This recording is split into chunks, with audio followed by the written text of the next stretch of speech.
Howdy friendos, TheKrazyJason here, and welcome to my weekly roundup where I talk about films that I've recently acquired on DVD and Blu-ray.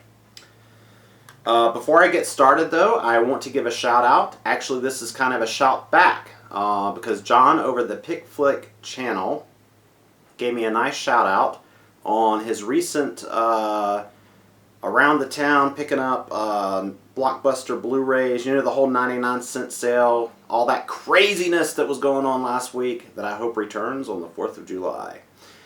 Anyway, link will be in the underballs. I'm sure a lot of you have heard of the Flick Pick. He does DVD Blu-ray updates. He does reviews, especially of new release movies that have just come out in the theaters. He does around the towns. He does a lot of sometimes he does just weird like skits and things like that that are really funny. Funny guy, crass humor. Definitely go and check him out, subscribe, and as always, be sure to tell him that TheKrazyJason sent ya. Okay, so let's get into it. First up, 7, the Blu-ray book. I got beef with this Blu-ray book. I ordered this from iNet Video. It's a Canadian company. They usually have really good deals on Blu-rays and things like that. And this was only $11.99 shipped. I mean, 12 bucks out the door, or rather out of my wallet and delivered to my door. The problem is, yeah, can you hear that? Flimsy. And I can actually, it just rubs between a finger. I'm going to have to be very careful with this or the pages will fall out. Question is, I know there's somebody out there watching who owns the American version. Is it as flimsy? I would assume that all of these would be produced in the same factory, but you know, I may be wrong about that. So I need to know, is the American version this flimsy? Because if it is, I'm just going to have to say, guys, you know, just get the keep case or find if there's a steelbook somewhere. I don't know. You know, as far as the pages themselves, pretty lackluster. Some cast bios, you know, that's about it. Nothing to it. But you know what? Let's move on to the contents of the disc itself, because that's what really counts here. And this is a fantastic Blu-ray. This is one of the best catalog titles that have come out this year, right up there with like Taxi Driver. You know, and as good as the DVD looks upscaled. I know, you know, a lot of you probably have the DVD, and it looks fucking fantastic. So I was not prepared for how amazing the Blu-ray would look. Deep, deep inky blacks. And the best part, there's no video noise, there's no fucking banding, it's just there, you know? It's very filmic, it's like a theatrical presentation. It's very theatrical. The audio is awesome. It's a very immersive surround experience. You know, the sharpness, the level of detail, especially, you know, you just really get to enjoy the amount of work that was put into the production design, the costumes, you know, all the fabrics, and you know, it's just one of those Blu-rays where your eye it's just a feast. It's a fucking visual feast for the eyes, even though it is a very dark movie. I'm sure most of you know what the movie is about, so I'm not really going to go into the movie itself. I will say that the twist ending still carries a punch every time I watch it. If there was one weak point about this movie, for me, it's Brad Pitt. I don't know what it is about Brad Pitt. Put him in the right role, and he's really good. In this movie, I could have seen a host of different actors playing the Brad Pitt role. I couldn't have seen anybody else playing the Morgan Freeman role, but I could see other actors playing the Brad Pitt role. Sometimes, you know, it's interesting because only a couple of years later, he's in Fight Club, and he was great in Fight Club. So, you know, I don't know. It wasn't like it was terrible. It just seemed like sometimes he really didn't get what his character was supposed to be about. I don't know.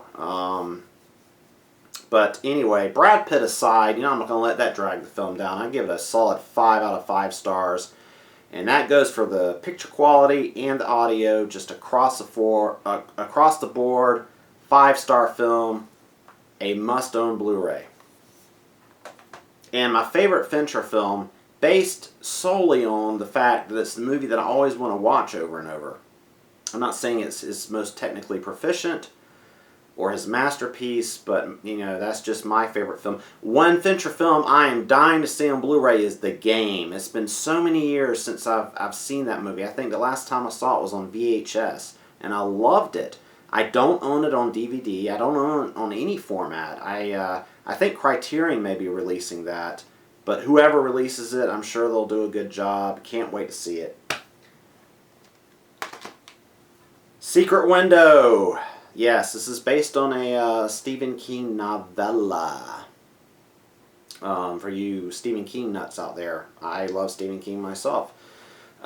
This is grade A cheese here, folks. A nice thriller. Although when I initially saw this film, I had higher hopes than I should have. Back when it came out. And I was a little disappointed in it, and the reason why is I hadn't read the novella or the short story or whatever you want to call it.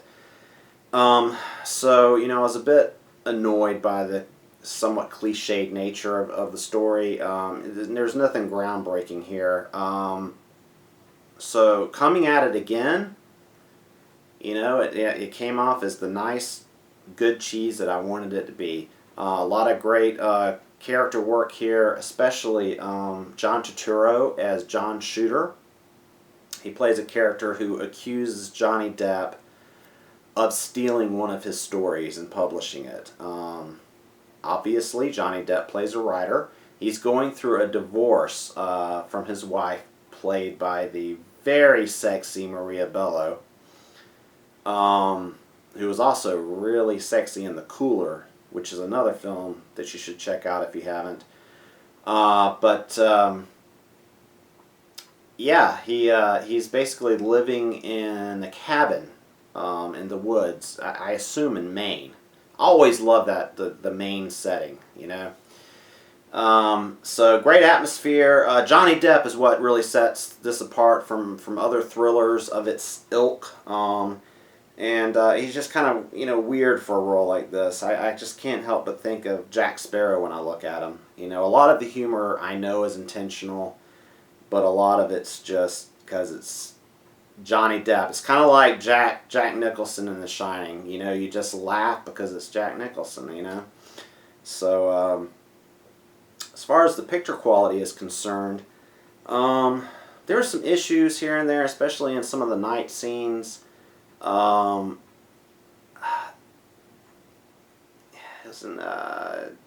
give it a 3.5 out of 5. I give the movie a 4. Just barely makes the 4. It's somewhere in between 3.5 and 3.8. 3.8, just below a 4. But yeah, good stuff. The Lovely Bones. Yeah, I was disappointed.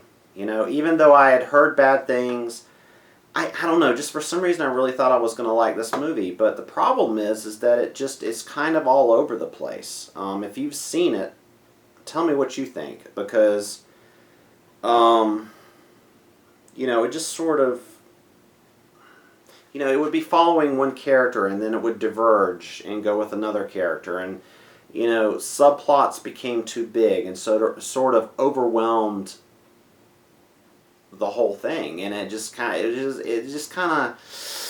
wasn't a tight script. I'll put it that way. The acting was good. Special effects at times just gorgeous. But that's the thing about special effects. I'm sitting there watching some of these gorgeous special effects, and it's like, whatever. Because it doesn't have an emotional impact. Because I can't get invested, really, in the story because I don't know where it's going because it meanders all over the place. I don't know, that's my impression. Also disappointed because, I don't know if you can see, but this was a Blockbuster pickup. I can't complain because it was 99 cents, but somebody did mark out the 2-disc part, so I only got the first disc. So I'm missing out on the 3 hours of special features, which was probably more interesting than the movie itself. You know, Peter Jackson DVDs are notorious for having great special features. So next up, World Trade Center, another you know, Oliver Stone movie. I'm a fan of Oliver Stone, but this movie, I give it, the film itself, I give a 3 out of 5. It was good, but not great.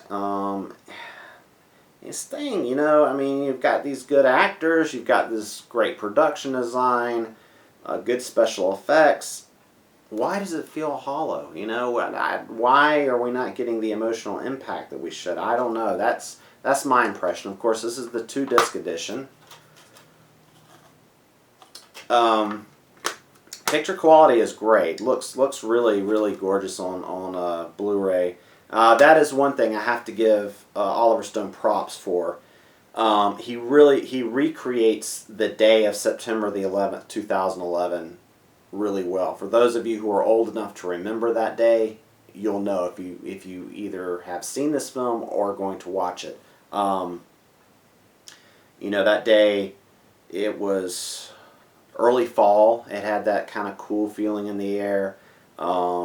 It was, you know, the sky was very blue, a lot of sun, direct sunlight, just a beautiful, gorgeous day for something tragic like this to happen on. But it's kind of a shame because I'm always curious about movies about 9/11 or books or documentaries. So I was a bit let down by this film. Got a lot of special features, the making of, in-depth interviews with real-life survivors, which is cool, building Ground Zero, visual and special effects, Oliver Stone's New York, and a Q&A with Oliver Stone. So, I don't know, guys. For me, it was an okay film, but it just didn't have the punch that I was hoping for. So, last, but as always, certainly not least, the big surprise for me this week: Rachel getting married. I don't know if you've noticed, but I'm still really into, right now, I'm just going through a phase where I'm into horror films, thrillers, and dark dramas. And I don't know why. Not watching a lot of comedies these days. Rachel Getting Married, it was directed by Jonathan Demme, and basically the story is Anne Hathaway plays a recovering alcoholic. She's in rehab, and she gets permission to go home for the weekend for her sister's wedding. And of course, family drama, conflict ensues. Now, when this movie first started, I thought I wasn't going to like it because I was kind of annoyed by the Anne Hathaway character and annoyed by her dad and some of the other characters. But then I slowly got sucked into it. Solid film here, guys. And I'm on the fence on whether or not to treat this as a renter. That's how I thought I would do. I may actually keep this film because I could see myself actually watching it again at some point down the road. Good material here, really good, very good script. There's a lot of filler, you know, there's a lot of stuff with the musicians playing music and dancing and stuff that seem like filler. That's one of my complaints with the film.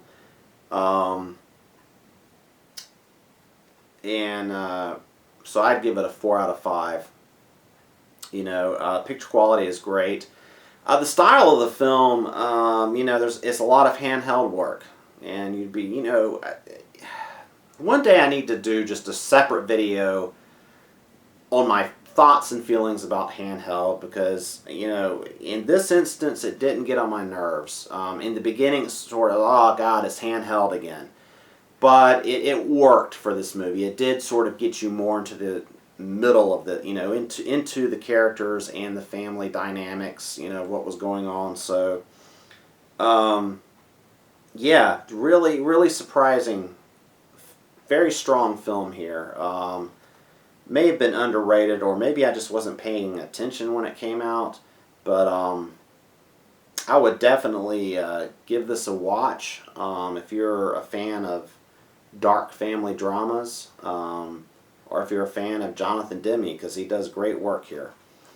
So that's where I'm going to leave it this week, folks. I hope you've enjoyed.